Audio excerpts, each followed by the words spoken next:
개나 소는 못하지만 사람이면 누구나 할 수 있는 시리니 가이드를 시작합니다. 노모드 플레이는 모든 맵에서 거의 동일합니다. 게임이 시작되면 스페이스바를 눌러 게임을 멈추세요. 또는 설정에서 로딩 후 일시정지에 미리 체크하는 것을 추천합니다. 2차선 도로를 가이드로 삼아 4차선 도로를 가운데 만들 수 있습니다.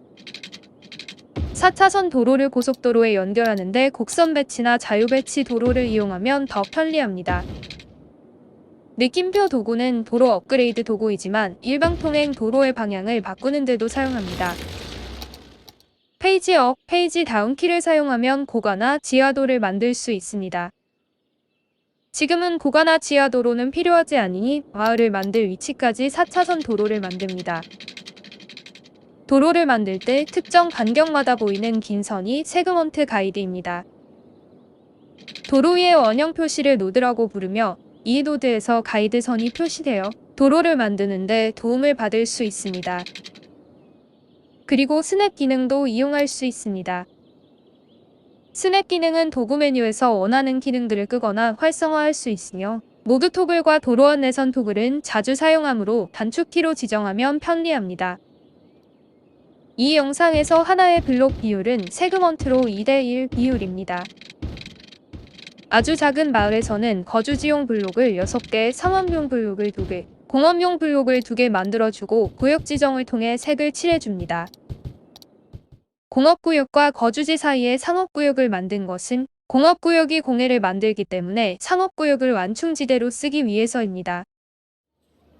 화면에 보이는 공업구역의 공해 범위 내에 거주지가 있으면 환자가 발생하거든요.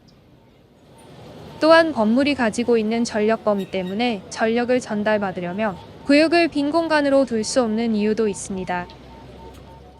거주지는 토양, 소음, 공해를 발생시키는 오염원으로부터 떨어진 곳에 있어야 합니다.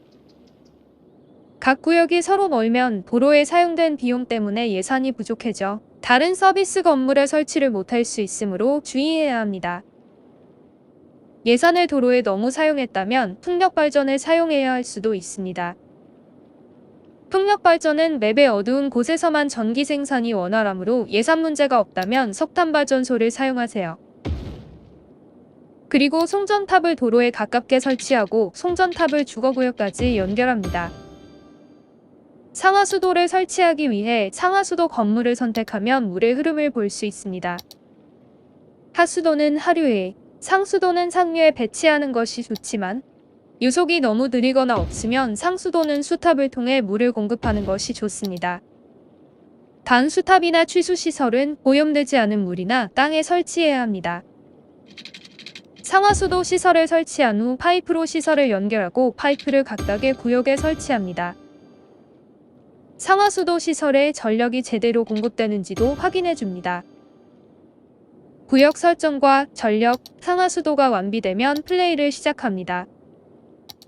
참고로 교통로 도구를 이용하여 신호등을 꺼버리면 교통량 개선에 도움이 됩니다.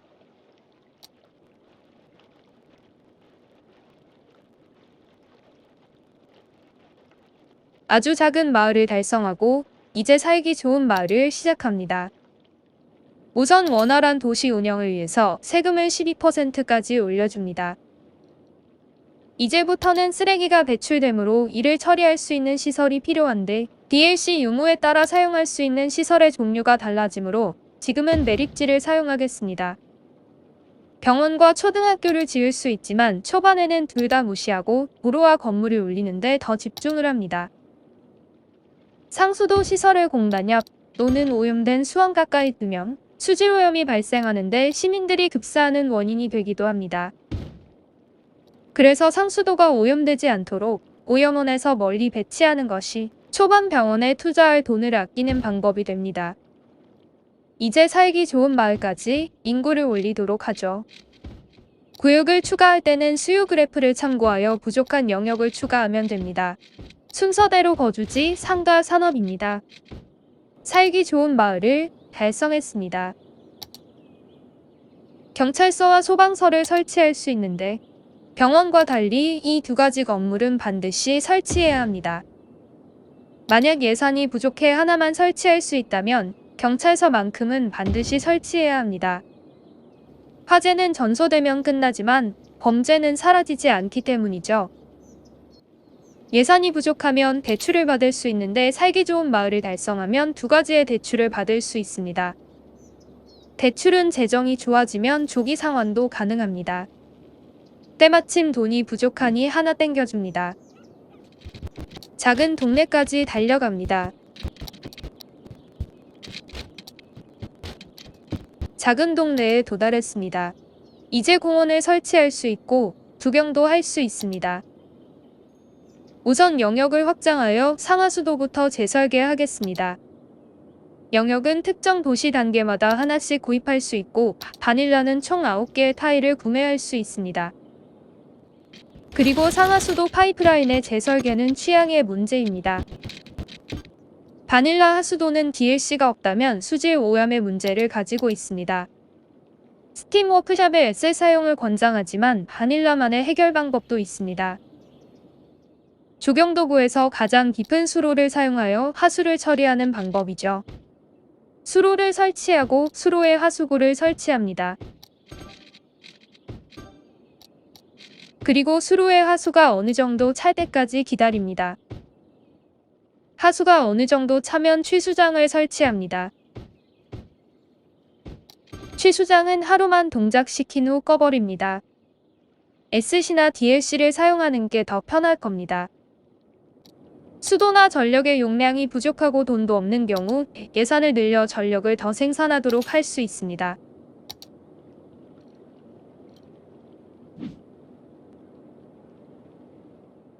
이제부터 공원이나 서비스 건물들을 통해 땅값이 올라가며 교육받은 근로자가 필요하게 되므로 교육시설을 확보해 나가야 합니다.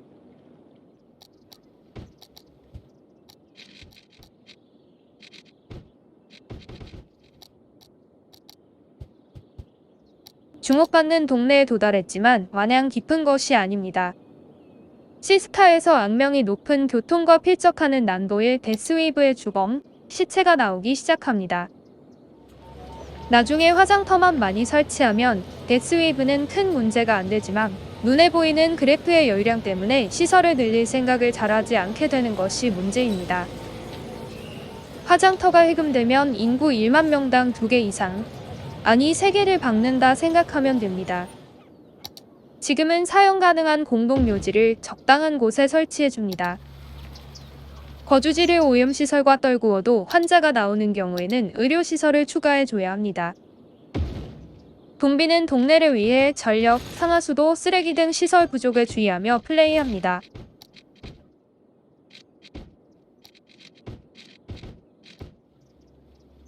동비는 동네에 도달했습니다.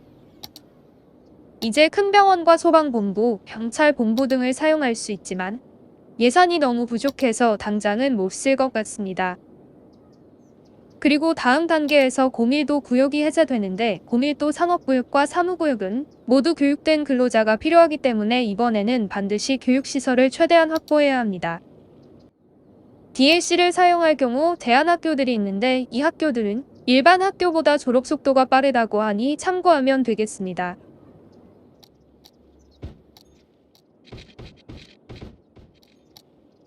번화한 동네를 만들었습니다. 이제 고밀도 구역을 사용할 수 있으며 소각장도 사용할 수 있습니다. 특히 매립지를 사용했다면 매립지를 비우기 위해 소각장이 반드시 필요합니다. 유지비가 허벌나게 비싸지만 소각 시 전기도 생성되므로 여러모로 유용한 시설입니다. 소각장을 설치하고 쓰레기 처리 상태가 안정적으로 변하면 매립지를 비워주도록 합니다. 앞으로 석탄 발전만으로는 전력을 감당하기 어렵기 때문에 석유발전소를 사용하는 것이 좋습니다. 고밀도 구역에 대한 세금을 12% 때리는 것을 잊지 마세요. 모든 거주지를 고밀도로 바꿀 필요는 없습니다. 스카이라인을 중요시 여긴다면 일부 지역만 고밀도로 바꾸면 됩니다. 고밀도 상가는 심한 소음이 발생하므로 주택가와 고밀도 상가 사이에 공원이나 사무구역 등 소음을 줄일 수 있는 완충지대가 필요합니다. 그렇지 않으면 소음으로 인한 환자가 속출하게 될 것입니다. 차량으로 인해 도로 소음이 많이 발생한다면 잔디나 가로수가 있는 도로로 바꿔보세요. 도로 소음이 줄어듭니다. 공원이나 서비스 건물들은 시민의 행복도를 올려주고 땅값도 올려주고 도시 매력도 올려주고 세금을 더 많이 내도록 만듭니다. 그러나 땅값이 너무 올라 건물이 모두 같은 레벨이 되면 비슷한 건물이 되어버리죠. 스카이라인을 중시한다면 특정 지역에 집중해서 땅값을 올리는 것이 바람직합니다. 소도시에 도달했습니다. 여러 가지 추가 건물들을 사용할 수 있지만 우선 인구를 불리는 데 집중하겠습니다. 전기, 상하수도, 쓰레기 등에 신경 쓰며 인구를 늘려줍니다. 대도시에 도달했습니다. 맵에 따라 도달해야 하는 도시 단계의 인구수는 다르지만 대도시에 이르게 되면 화장터를 사용할 수 있게 되면서 도시의 자동화에 필요한 서비스가 전부 갖추어집니다. 화장터는 1만 명당 2개 이상 필요한데 데스웨이브 관리에 서툴다면 3개씩 박으세요. 화장터가 있으니 기존 공동묘지는 비운 다음 제거하면 됩니다. 도시정책에서 방과 후 보충 수업이 있다면 체크하세요. 교육된 근로자 부족 현상을 줄이는 데 도움이 됩니다. 건물들이 최고 레벨 고층 건물로 올라가는 것을 막고 스카이라인을 조금이라도 관리하려면 도시계획에서 높은 건물 건설 제한에 체크하면 됩니다. 앞으로 교육시설을 확충하고 도시 서비스 추가, 영역을 확장, 고유 건물 추가 및 고속도로 수정, 그리고 글로벌 도시까지 도달해야 합니다. 그러나 대도시까지 왔다면 수익이 쌓여가기 시작하며 자금 부족에 시달릴 일은 별로 없을 것입니다. 대도시 이전보다 여유롭게 도시를 키울 수 있을 것입니다. 시린이들의 성공적인 도시 건설을 응원합니다. 이상 시린이 가이드였습니다.